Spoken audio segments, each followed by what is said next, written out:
Hello students, मैं BP Singh आज आपके लिए अलजेब्रा में एक पहला ही चैप्टर है, फर्स्ट चैप्टर ग्रुप, उसका लेक्चर 9 लेके आया हूं। इस लेक्चर में मैं आज आपको दो इंपॉर्टेंट क्वेश्चन कराने वाला हूं, जिसमें फर्स्ट क्वेश्चन होगा और सेकंड थ्योरम होगी। ये कई बार एग्जाम में आ चुके हैं, इसीलिए इनको देना बहुत जरूरी था। तो देखते हैं फर्स्ट क्वेश्चन कैसा है, फिर उसके बाद बताएंगे सेकंड थ्योरम। उम्मीद करते हैं अलजेब्रा की आप पूरी प्लेलिस्ट देखेंगे, लेक्चर वाइज लेक्चर देखेंगे। हमने उसमें लगभग 95% तक कंप्लीट कर दिया है। आपको कोचिंग करने की कोई आवश्यकता नहीं है, केवल आप मेंबरशिप लें, वो भी 399 रुपीज में। 399 रुपीज में मेंबर्स लेने के बाद आप उसी रुपए में अलजेब्रा भी देख सकते हैं और इसकी जो सेकंड बुक है मैथमेटिकल मेथड की, वो भी आप देख सकते हैं। तो उम्मीद करते हैं आपकी बात समझ में आ गई होगी कि आप मेंबरशिप लेंगे तभी यहां कंप्लीट वीडियो देख पाएंगे। देखिए, आज क्वेश्चन नंबर 1 बता रहे हैं इसमें, और कॉम्प्लेक्स का है जिसमें जीरो नहीं है, और ये हमें मल्टीप्लिकेटिव मेथड से ग्रुप प्रूफ करना है। चलिए तो क्वेश्चन लिखते हैं। Question number 1, so that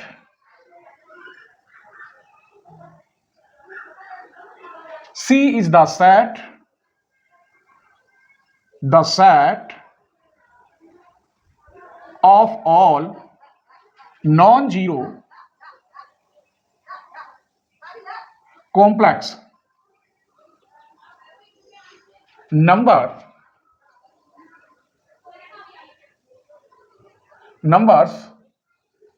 is a multiplicative group.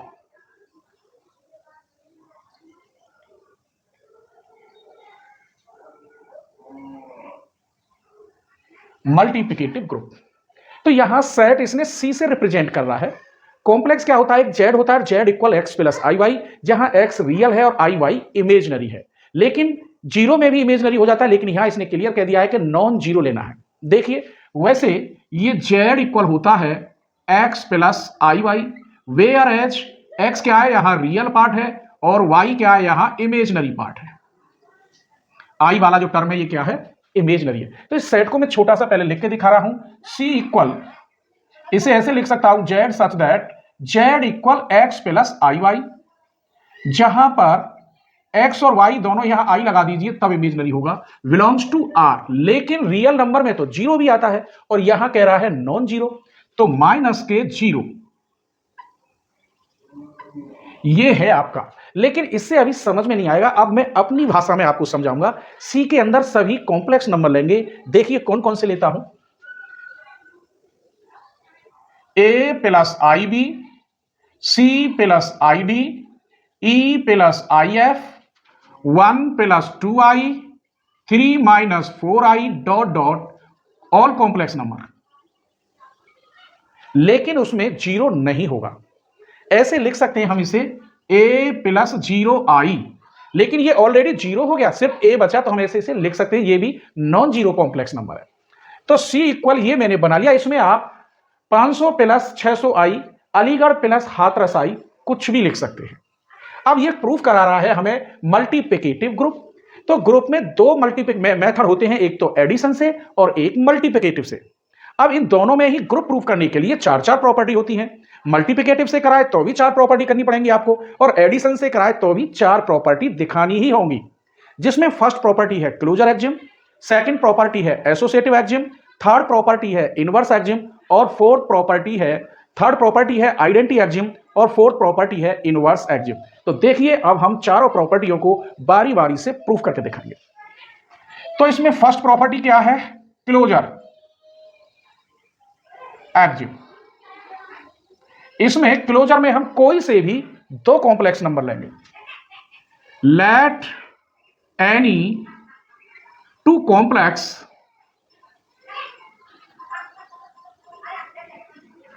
Number, कौन कौन से ले लेते हैं? a plus I B, C plus I d, जहां पर ये दोनों a प्लस आई बी और c प्लस आई डी ये बिलोंग करेंगे कॉम्प्लेक्स में। ये सभी इसमें और भी होंगे, जो आप रियल और इमेजनरी का सम इसके अंदर होगा।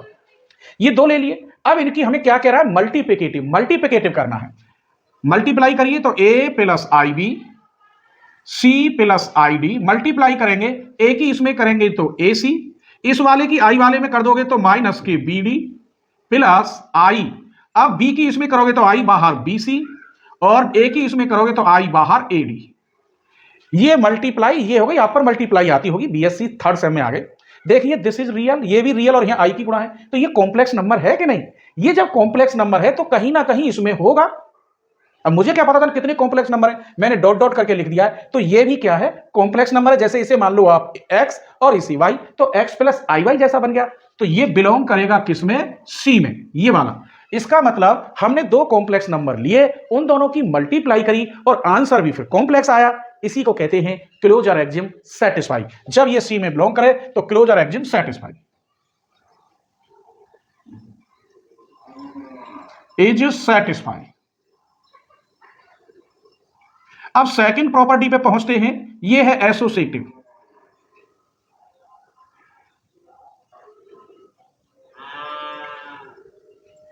एसोसिएटिव एक्सियम में हम 3 लेते हैं। आपने पढ़ा होगा एसोसिएटिव, काफी लेक्चर देखे होंगे, तो क्या लेंगे? 3 लेंगे। तो इसमें मैं लिख देता हूं लेट एनी 3 कॉम्प्लेक्स नंबर,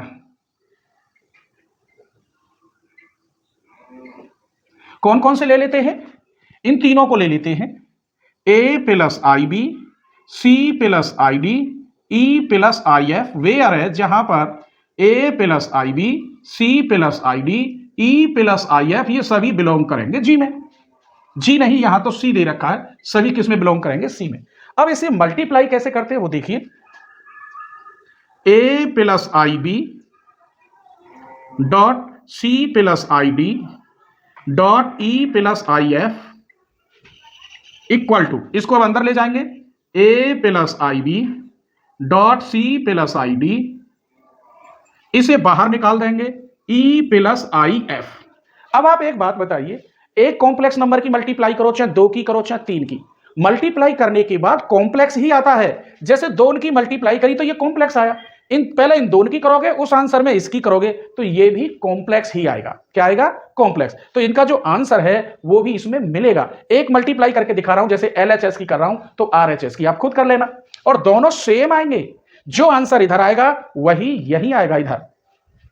तो यहां देखिए ए प्लस आई बी डॉट, इसकी मल्टीप्लाई सी ई माइनस के डी एफ प्लस आई बाहर c f plus e d. अब इनकी करोगे तो रियल की रियल के साथ a dot c e minus d f, इसकी इसके साथ करोगे तो माइनस आ जाएगा b dot c f plus e d. अब इमेजनरी की करो प्लस आई पार्ट, इसकी मल्टीप्लाई इसमें होगी b c e minus d f, और इसकी मल्टीप्लाई इसकी और इसकी इसमें होगी plus a dot c f plus e d. यहां ऐसे ब्रैकेट लगा दो। अब ये देखिए ऊपर वाला पार्ट सेम कैसा बन जाएगा, ये इस टाइप का बन जाएगा। क्लियर हो गया? दिस इज टोटल रियल और दिस इज टोटल इमेजनरी। तो ऐसी कंडीशन बन रही है, जब ऐसी बन रही है तो ये भी सेटिस्फाई होगा। मतलब जो भी हम आंसर लाएं वो आंसर कॉम्प्लेक्स होना चाहिए, और वो इनमें हो तो यहां कहीं आगे कहीं ना कहीं होगा। मुझे क्या पता कहां होगा, इतना मालूम है दिस इज, ये ऊपर वाला रियल है प्लस नीचे वाला इमेजनरी है इस टाइप का, और जब इस टाइप का है तो ये किस में बिलोंग करेगा? कॉम्प्लेक्स में।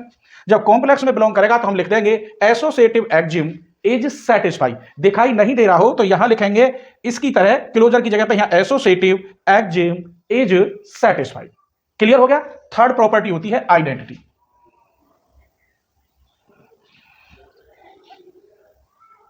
आइडेंटिटी एक्सियम, मल्टीप्लिकेटिव में आइडेंटिटी 1 होती है, 1 डॉट ए या ए डॉट 1 लौट के ए आता है। ऐसा यहां कॉम्प्लेक्स के साथ लेके चलेंगे। देखिए लेट 1 प्लस आई डॉट 0, देखिए ये 1 ही है क्योंकि यहां 0 की मल्टीप्लाई हो रही है। बी आइडेंटिटी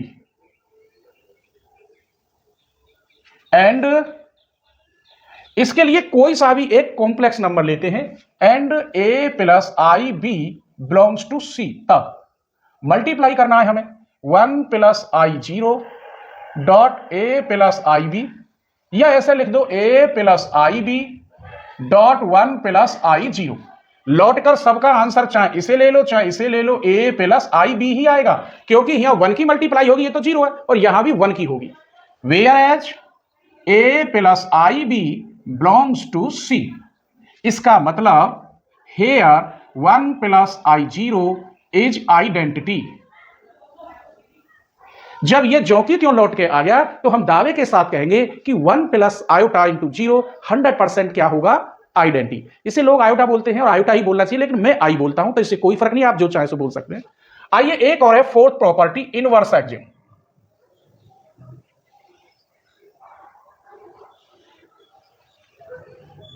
इनवर्स एक्जिम में हमें इनवर्स दिखाना है जबकि जीरो है नहीं। कॉम्प्लेक्स नंबर में इनवर्स अगर z equal x plus i Y है तो z इनवर्स होता है 1 अपॉन एक्स माइनस आई वाई। यही हम लेके चलेंगे, x प्लस आई वाई की जगह पर a प्लस आई भी लेके चलेंगे। Let a plus I b inverse of 1 upon a plus I b. यही तो हो गया। मल्टीप्लिकेटिव में 5 का इनवर्स 1 अपॉन 5 होता है, लेकिन ये चीज तो इसके अंदर है नहीं। अब इसे हम सॉल्व करेंगे, तब 1 अपॉन ए प्लस आई बी, इसके कंजुगेट की ऊपर नीचे मल्टीप्लाई,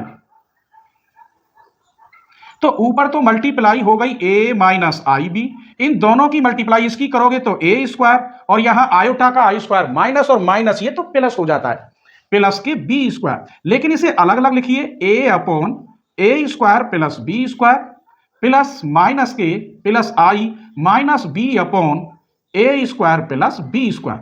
हमने देखा, यहां ब्रैकेट लगा दीजिए, चलिए अब आपको अच्छा लगेगा। ये सॉल्व करके सेपरेट कर लिया, दिस इज ए मान लीजिए या एक्स, दिस इज वाई, तो ये कॉम्प्लेक्स नहीं आया। जहां पर इसे मैं लिख सकता हूं m plus i n, where n equal to, मैं इसे लिखे देता हूं माइनस की b upon a square plus b square. तो ये भी जो फॉर्म है, ये कैसी फॉर्म बनी, मैं यहां लिखे देता हूं, ये बनी m प्लस आई एन जैसी। ये भी m प्लस आई एन यहां कहीं ना कहीं होगी, जो भी हल होकर आएगा वो आंसर इसमें मिलना चाहिए। अब पता नहीं कहां होगा क्योंकि मैंने यहां डॉट डॉट कर दिया है, लेकिन ये पता है कि ये कॉम्प्लेक्स जैसा बन गया। इसका मतलब ये प्रॉपर्टी भी सेटिस्फाई हो गई। हेंस या अतः लिख दीजिए, inverse axiom is satisfied, therefore inverse axiom is satisfied. जब चारों प्रॉपर्टी सेटिस्फाई हो गई तो हम कह देंगे ये ग्रुप है। तो कैसे लिखते हैं, hence all property are satisfied, therefore C is a, क्या लिख रहा है, non zero complex group, non zero complex group under multiplicative. दिखाई ना दे रहा हो, C is a non zero complex group under multiplicative, इसके अकॉर्डिंग।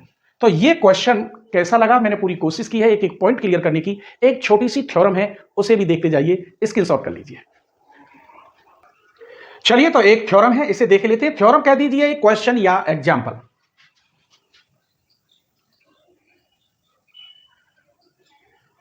टू शो दैट या टू प्रूव दैट, कुछ भी लिख लो। To show that if every element of a group G,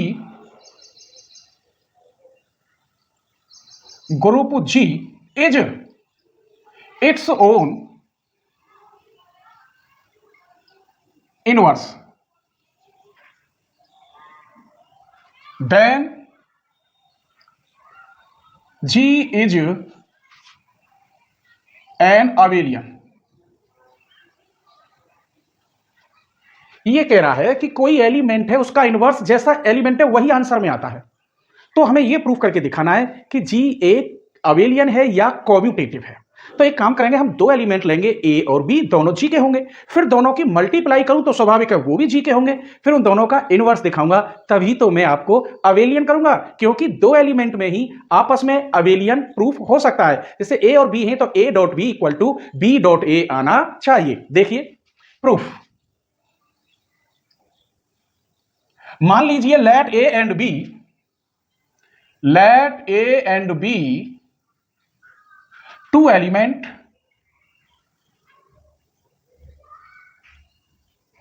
of a group G, then इनका product करें A dot B, ऐसे A dot B is also element of a group जी।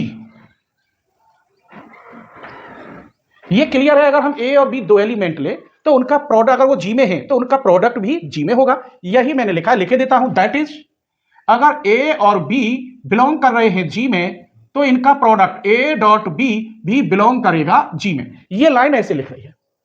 अब एक बात बताते हैं, अगर मैं ये कहूं ए बी का इनवर्स, तो इसने कहा इट्स ओन इनवर्स, जो कि क्यों लौट के आएगा?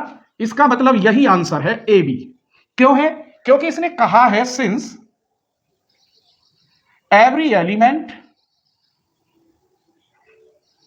इन G it is on inverse, ऐसा इसने कहा है। तो ऐसे में लिख सकता हूं, लेकिन इसका लिखने का तरीका यह है कि सबसे पहले इनवर्स किस पे आना चाहिए? बी पर, और बाद में आता है ए पर। रूल्स ये होता है, लेकिन उसने पहले ही कह दिया कि इसका इनवर्स स्वयं यही लौट के आएगा। अब इसे मैं कैसे लिख सकता हूं? इसे मैं लिख सकता हूं बी और इसे लिख सकता हूं ए। क्यों? क्योंकि इसने कह दिया है बी का इनवर्स बी ही है और ए का इनवर्स ए ही है। यही बात लिख रही है, इसको लिख दो, मत लिखो it own inverse. Every element of a group G is its own inverse. Group G में प्रत्येक एलिमेंट का इनवर्स अपने आप में होगा, स्वयं होगा। तो बी का इनवर्स बी होगा और ए का इनवर्स ए, तो ये लिख सकता हूं। इसका मतलब ये हुआ ए बी का इनवर्स इक्वल टू बी ए। अगर मैं इसे फर्स्ट कहूं और इसे सेकंड कहूं तो इसका आंसर ये इस रूल से, और इसका आंसर सॉल्व करके ये आया इस कंडीशन से। कहने का मतलब इसका आंसर ये आया। जब ये दोनों सेम है तो ये दोनों सेम होने चाहिए बाय फर्स्ट एंड सेकंड। तो A dot B equal to B dot A. यहां आप ऐसे लिख सकते हो ए डॉट बी या ए बी। आप अगर डॉट समझ रहे हो तो ये रहने दीजिए। इसका मतलब ये आया A B equal to B A. जब A B equal to B A है तो ये क्या कहलाएगा? अबेलियन कहलाएगा, जहां पर ए और बी दोनों किसके एलिमेंट है? जी के। इसीलिए मैं कह सकता हूं जब ये प्रॉपर्टी आ गई तो जी इज एन अबेलियन। यही हमको प्रूफ कर रहा था। तो ये कई बार आ रही है 2 नंबर में। तो उम्मीद करते हैं ये छोटा सा लेक्चर आपको जरूर पसंद आएगा। अगर कोई टॉपिक समझ में नहीं आता है तो चैनल के डिस्क्रिप्शन में मेरा मोबाइल नंबर है, आप मुझसे पूछ सकते हैं। अगर आपने मेंबरशिप ले रखी है तो आप हफ्ते में एक बार मुझसे बात कर सकते हैं, और कौन सी वीडियो नहीं मिल रही वो मैं आपको व्हाट्सएप पर सेंड कर दूंगा, स्क्रीनशॉट ले लीजिए।